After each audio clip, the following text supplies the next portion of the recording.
Good day to all. Today we're going to discuss about organization and management of MAS practice. We will be guided by the following learning objectives. So we understand the basic techniques in developing MAS practice, describe the organizational structure of the MAS practice or division, and then understand the role, responsibilities, and qualifications of the personnel and consultancy practice. Simply put, we'll have to know how it is that we develop the practice, then how or what will be the organizations or the organizational structure looks like.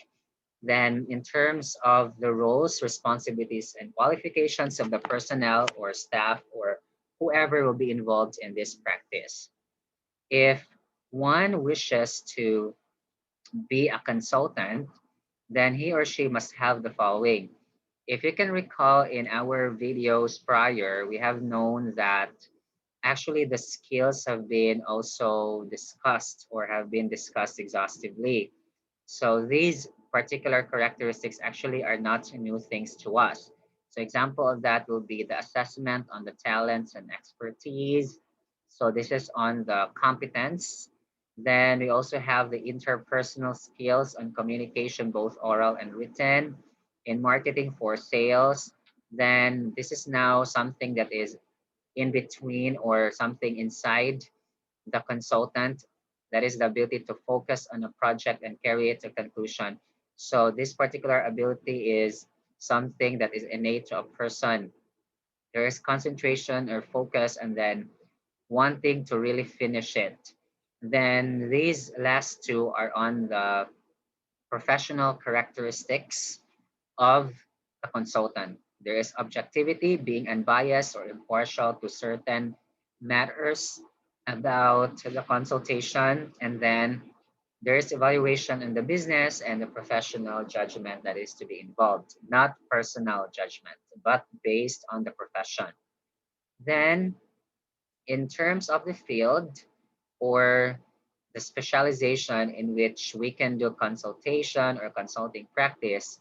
So here are the areas. Of course, we know C, D, and E. These are our cores.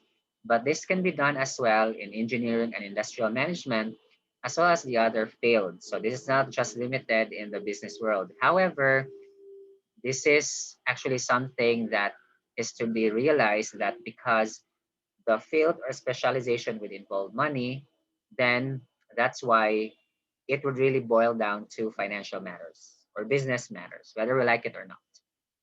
To be successful, it is extremely important that we should know the firm's background and expertise. So, why? This is for us to know about the practice scope and then the limitations to be well defined as well so that we can properly communicate to potential clients and so that we will not be promising heaven and earth or more than what is expected or anticipated from the job or consultation matters. And as stated here, that the firm should not oversell these abilities or accept work outside the firm's capabilities. And that's the importance of having the engagement letter prior hand. If you can recall, we have the proposal letter that is to be made, which would lay down all the details involving in this particular contract. Then another one is that the prospective consultant should conduct market research to identify opportunities in the marketplace. This is just prior to entering the practice. We should be able to know that there are actually certain needs that would require or that would need to be addressed in the respective area. And then how does that or how will that be improved then? And this will specifically involve the following items: study of the listings of management consultants. Then, of course, we should know our competitors. If not, then our friends in the field of management practice. So this is also very important. Then the local CPA firms who are offering such services. Determination of possible oversaturation of consultants in one specialty area. So if, for example, our expertise is just on the business or financial matters, then it's possible that there's just too many of us in our respective areas. Then identification of new services that may provide a competitive edge. So by conducting the marketing research, then we should know and we should be able to know then as to what matters or as to what particular new services that we can offer. And this can be an edge over the competitors because we have something unique to offer. Then another one is that we should take note that economic statistics and financial information about our practice would not be readily available. But then this is now where interpersonal skills would come into because normally this information would be coming from mouth to mouth or word of mouth discussions between or among consultants and knowledge of the local marketplace. So there is discussion among, or there are discussions among the practitioners, and we will be able to know like what are the economic statistics.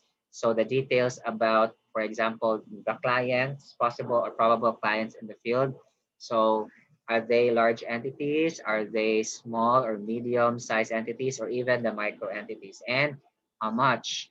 Normally the rate or what values or amounts that they can pay to us.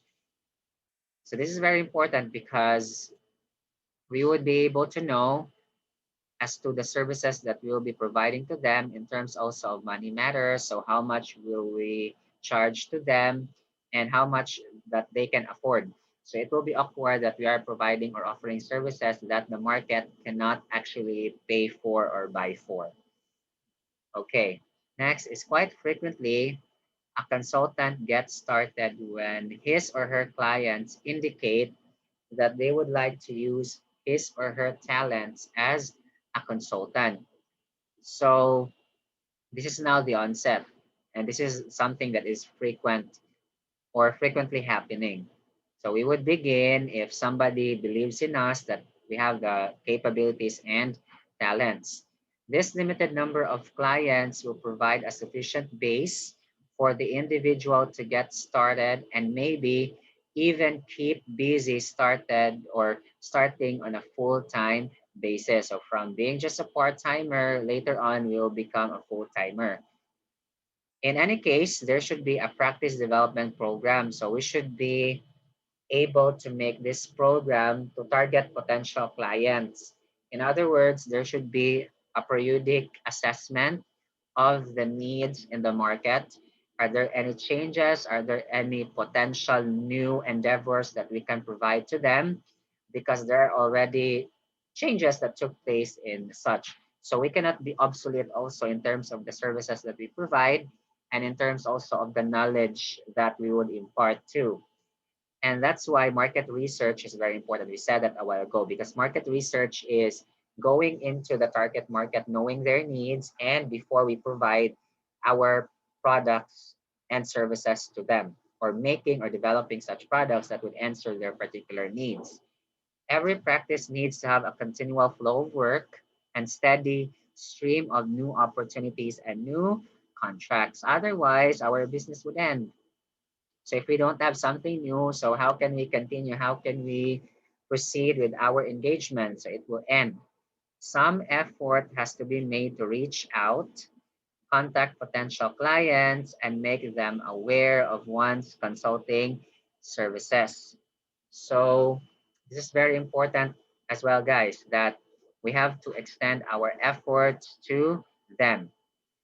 Also, equipped with necessary information, then one needs to establish an operating plan for the practice. This is now on our rendering of the services and the deliverables. So this is getting very specific from the development program. Then we have to set our goals, which are the general statements of the purposes in the organization, while the specific statements of purposes are called objectives. And these would include a desired income level, so how much that we should impose, the potential clients, and strategies to obtain those particular clients. As said, these are the three items that we should look into about this particular organization and management of MAS practice. For organization of the Management Advisory Services Division, in case that there are certain deficiencies, so lacking items or requirements or skills, then we can apply these approaches. Example, if there is really an inadequacy or lacking knowledge and skills, so we can outsource. So we can get from outside parties to be hired for that particular engagement, or really we can employ or hire an additional consultant or accountant. Second is that we can undertake a variety of staff development activities. So if we don't have the skills, then we train our present employees so that they will have such skills. So we will invest then in seminars, trainings, in the employee development programs. Next, for the staff pyramid and pay structures, we should be able to know that there are at least four levels in our source. So this could depend though in other sources, but normally this is the good presentation of this one, that at the beginning, so we will have the associate consultant staff, or we begin from here at level four. Depending on our years of stay in the organization, then we would go higher to the pyramid or going above the pyramid. And we can view this as on the top, of course, will be those who really are in charge with governance and the overall managers of the business, going to the bottom people or the rank and file if we compare this to a private organization or business. Then each pyramid is built around a partner, principal, or director who is really on the top. And it's possible that there are plenty or multiple pyramids. And for each pyramid, so this would be those personnel who are managed by such partner, principal, or director, or plural of them. So partners, principals, and directors. The partners, principals, and directors are typically the most experienced, highly paid professionals. So they have the expertise, the knowledge, the experiences needed for the completion of the job.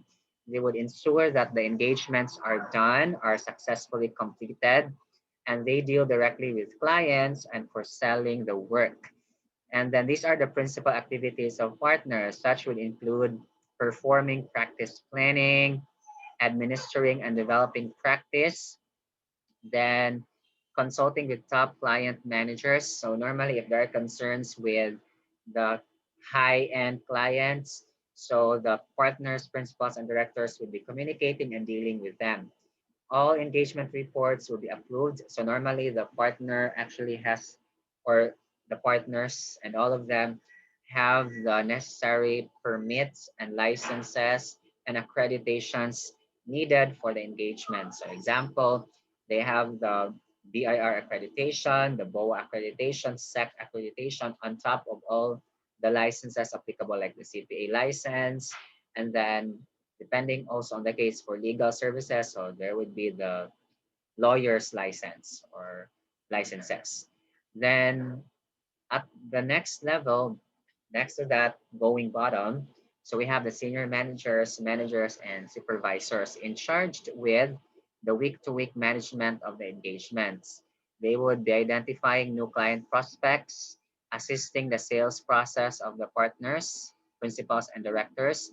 Then would include, aside from the planning, evaluation of the consultants, supervising consultants, they also write proposals, review working papers and reports, and consulting with client managers.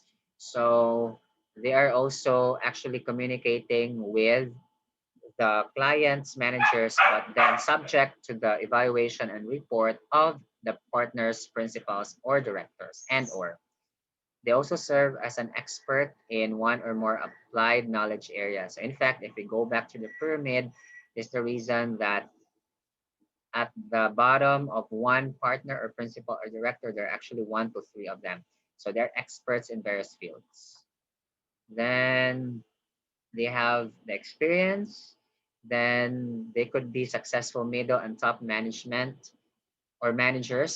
So they also have the experiences. Then they have specialized or advanced knowledge in major areas where the recruiting firm's practice has identified some needs. Then after that, we have the senior consultants or the seniors. These individuals typically have 2 or 3 years of consulting experience and are capable of supervising the daily work of the younger staff. So going back to the pyramid, we have 1 to 5 of them. Then they are supervising those at the bottom, so the associate consultants or staff. Then they also have the combination of experience and dedication. Then seniors are normally in short supply in most firms. Well, they also work with limited supervision. After that, at the bottom, we have the associate consultant or staff. These are our junior staff, so just the newbies. They have usually less than 2 years of consulting experience. They may have been hired directly out of graduate or undergraduate school. Then some will require prior business experience. Then others can be training them or hire some undergraduates even. In terms of billing rates, so how much do we charge them? For level one, we can notice how big or great their particular services are. 6,000 to 12,000 per hour. Can you imagine for the principal, partner, or director? For the senior managers, we have 3,600 to 6,000 pesos per hour. For level 3, we have 2,000 to 3,600 per hour. And the level 4, by the way, 3 would be the senior consultants or seniors, while the associate consultant or staff or the junior staff would be 1,200 to 2,000 pesos only.